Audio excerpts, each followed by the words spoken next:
Hi, today we'll be discussing about 10 indoor gardening tips specifically for monsoon. कि आपकी city में monsoon आया कि नहीं? भाई लखनऊ में तो आ गया, आई एम श्योर आपके यहाँ भी आ ही गया होगा। आप वो तो नहीं जो इंडोर प्लांट से काफ़ी हो गए हैं नाखुश या परेशान क्योंकि मॉनसून आते ही वो थोड़े से बेजान से दिख रहे हैं, उनमें प्रॉब्लम्स आने लगी हैं, फंगल डिजीजेज आने लगी हैं, रूट रॉट का प्रॉब्लम हो गया, कुछ ऐसा है क्या? तो ये वीडियो आपके लिए, ये बैठ के चुपचाप से देख लीजिएगा। एंड मैं गारंटी के साथ बोल सकती हूँ कि आपकी सारी प्रॉब्लम्स 3 दिन के अंदर सही हो जाएंगे अगर आपने ये 10 पॉइंट्स ध्यान में रखे। So today will be discussing about 10 indoor gardening tips specifically for monsoon. और नंबर 1 we have monitor humidity level. जैसे ही मॉनसून आता है हमारे इंडोर यानी हमारे रूम्स का जो टेम्परेचर होता है, ह्यूमिडिटी लेवल होता है, वो काफ़ी राइज हो जाता है यानी काफ़ी इंक्रीज हो जाता है। जाहिर सी बात है अगर आपका ह्यूमिडिटी लेवल इंक्रीज होगा तो ज़्यादा चांसेस हैं मोल्स एंड मिलीड्यू के आने के। मोल्स एंड मिलीड्यू क्या होते हैं? ये एक फंगल डिजीज होती है। जितना ह्यूमिडिटी ज़्यादा होगा उतनी ही फंगल और फंगस इन्फेक्शंस के होने के चांसेस ज़्यादा बढ़ जाएंगे। इसलिए हमें अपना ह्यूमिडिटी लेवल को मेंटेन करना है। ह्यूमिडिटी लेवल हम कैसे मेंटेन कर सकते हैं? 2 तरीके से। या तो हम डी ले आए, जैसे ह्यूमिडिटी को इंक्रीज करने के लिए हम ह्यूमिडिफायर लाते थे, वैसे ही हम ह्यूमिडिटी को डिक्रीज करने के लिए डी लाएंगे। अगर आप डी में इन्वेस्ट करना नहीं चाहते हैं तो मैं ऐसे बहुत सारे तरीके बताऊंगी जिससे आप अपने रूम का टेम्परेचर एंड ह्यूमिडिटी लेवल को डिक्रीज कर सकते हैं, ह्यूमिडिटी लेवल को डिक्रीज कर सकते हैं। Stay tuned for more detailed information related to humidity. 40 to 60% एक सही रेट होता है ह्यूमिडिटी लेवल का। आप इसको हाइड्रोमीटर से भी मॉनिटर कर सकते हैं, यूज अ हाइड्रोमीटर और dehumidifier. Point number 2, rotate your plant daily. ये करने से 2 चीज़ें होंगी। पहला, एयर सर्कुलेशन अच्छा मेंटेन रहेगा। जब सर्कुलेशन अच्छा रहेगा तो ह्यूमिडिटी का लेवल अपने आप डिक्रीज हो जाएगा। जब ह्यूमिडिटी का लेवल डिक्रीज होगा तो फंगल इन्फेक्शंस और फंगल डिजीजेस के चांसेस भी कम हो जाएंगे। दूसरा, एक एडुकेट अमाउंट का सनलाइट इसको चारों तरफ से मिलेगा। Point number 3, adjust watering frequency. ये बंद कर दूं फिर बताती हूँ। Point number 3, try to maintain और adjust your watering frequency. Why so? जैसे ही मॉनसून आते हैं हमारी जो सॉइल होती है उसमें मॉइस्चर अपने आप ही मेंटेन रहता है, क्योंकि हीट इतना नहीं होता है तो पानी उतना जल्दी सूखता नहीं है और एवापोरेट नहीं होती, तो जाहिर सी बात है जो मॉइस्चर है वो ज़्यादा रहेगा। अगर मॉइस्चर ज़्यादा है तो ह्यूमिडिटी का लेवल अपने आप ही इंक्रीज रहेगा। अगर ह्यूमिडिटी का लेवल इंक्रीज है तो फंगल इन्फेक्शन और फंगल डिजीजेस के चांसेस भी ज़्यादा रहेंगे। इसलिए आपको क्या करना है? Check your soil before watering. अपनी मिट्टी को पहले चेक कर लें। 1 इंच या 2 इंच तक सॉइल ड्राई होनी चाहिए, इनफैक्ट कंप्लीट ड्राई होनी चाहिए, तभी आप अपना दूसरा वाटरिंग शेड्यूल प्लान करें। उससे पहले मत करिएगा। दूसरा, जो पानी है वो आपको कंप्लीट नीचे से ड्रेन आउट होना चाहिए, तो अपना ड्रेनेज होल भी चेक कर ले। तीसरी चीज आपको क्या करनी है, जो आपका सॉइल होता है उसमें कोकोपीट की जो मात्रा है यानी जो कोकोपीट का परसेंटेज आप यूज करते हैं अपने पॉटिंग मिक्सचर में वो भी कम करिए। Why so? Because cocopeat has a tendency to absorb maximum water in it. इसलिए कोकोपीट छोड़ के आप परलाइट या सैंड की तरफ भी जा सकते हैं। अगर आप मॉनसून के टाइम में कोई प्लांट रीपॉट कर रहे हैं या फिर कोई नया पौधा लाएं, उसको नहीं आप उसको पॉट प्रोवाइड कर रहे हैं, तो try to maintain your water frequency. अगर आप हफ्ते में 3 दिन पानी डाल रहे हैं, मॉनसून आते ही उसे चेंज कर दें। हफ्ते में 1 दिन पानी बहुत है।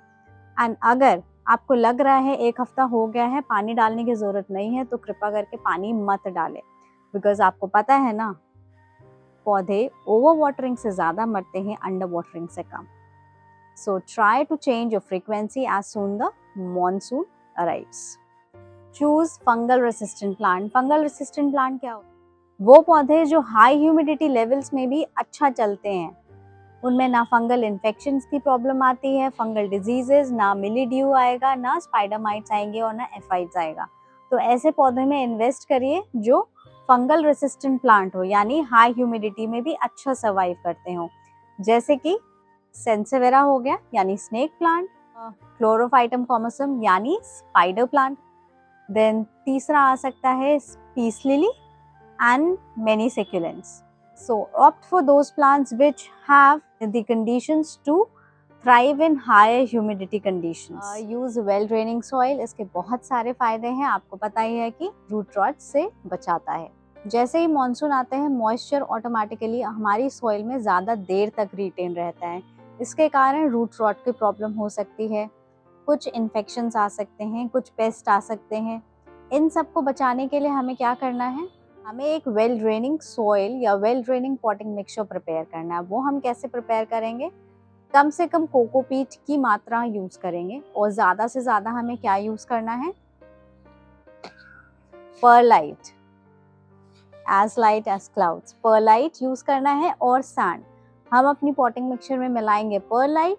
परलाइट से क्या होता है, जो हमारा पॉटिंग मिक्सचर होता है वो काफ़ी पोरस बनता है, उसमें मॉइस्चर बहुत देर तक रिटेन नहीं रहता है, पानी अपने आप इजीली ड्रेन आउट होता है। वैसे ही परलाइट के जैसे ही सेम काम करता है हमारा रिवर सैंड। रिवर सैंड भी बहुत मॉइस्चर रिटेन नहीं करती है, सॉइल को अच्छी सी पोरस बनाती है, जिसमें आप आराम से कोई भी पौधा चल सकता है। अगर आपके पास कैक्टस एंड सकुलेंट मिक्स नहीं, जो बेस्ट होता है सकुलेंट्स के लिए, आप सैंड भी यूज कर सकते हैं, कोल यूज कर सकते हैं। सो परलाइट में दिखा दूं कैसा होता है। परलाइट बहुत लाइट होता है, थर्मोकोल बॉल्स के जैसे लगता है, यू कैन सी। अपनी पॉटिंग मिक्सचर में ज़्यादा से ज़्यादा परलाइट यूज़ करें और कम से कम कोकोपीट यूज़ करें, because cocopeat has the tendency to absorb maximum water. But हाँ, if you are repotting a plant in monsoon, try to add more of perlite rather than cocopeat. Inspect for pest. जैसे ही monsoon आता है humidity का level increase हो जाता है। मैं हर एक पॉइंट में बता रही हूँ ताकि आपको ध्यान रहे।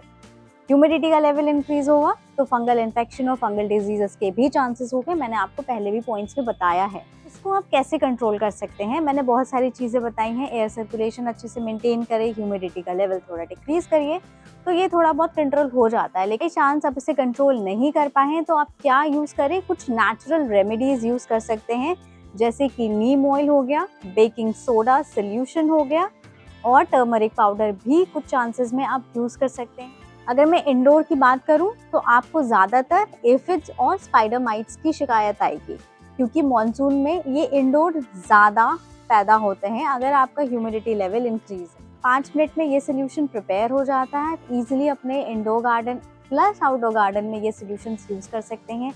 ये बिल्कुल हार्मफुल नहीं है, ये नेचुरल नीम ऑयल से बना है एंड प्लस सेफ है आपके प्लांट्स के लिए। Garlic and onion treatment, it's very easy to make. आपको क्या करना है, एक गार्लिक लेना है, 3-4 क्लोव्स लेने हैं, उसको ग्राइंड करना है, पानी मिक्स करना है।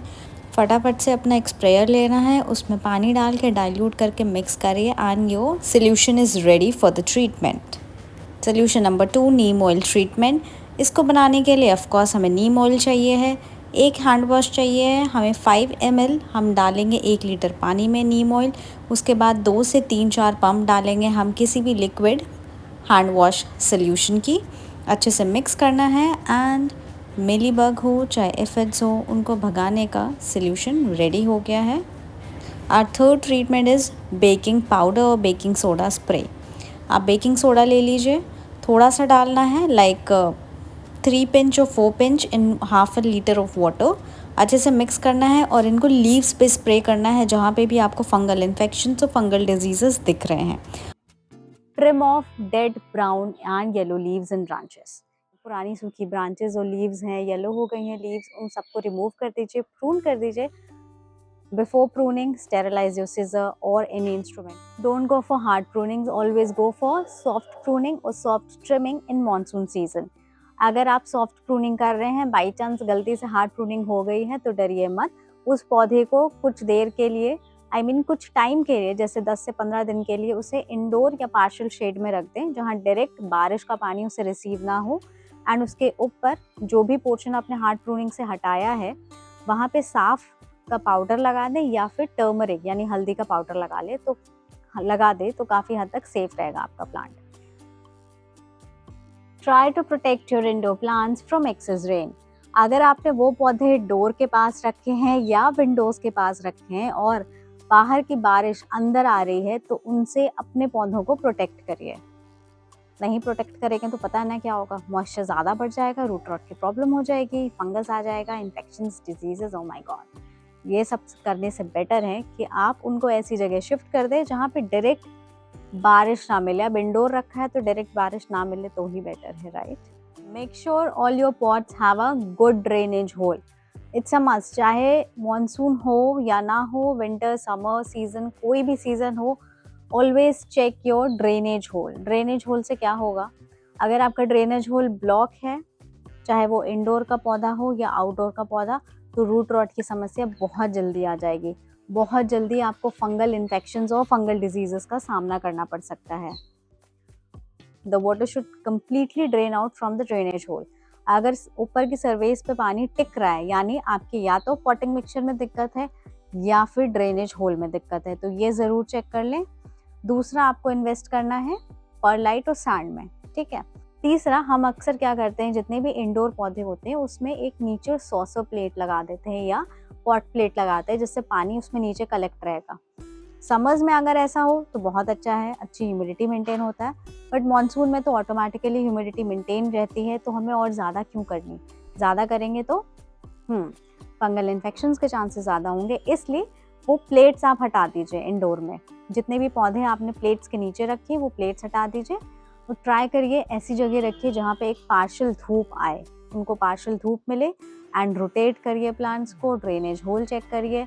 ये सारे पॉइंट्स अगर आप कर लेंगे तो आई एम श्योर आपके पौधे नहीं मरेंगे मॉनसून में, स्पेसिफिकली जो आपने इंडोर रखे हैं।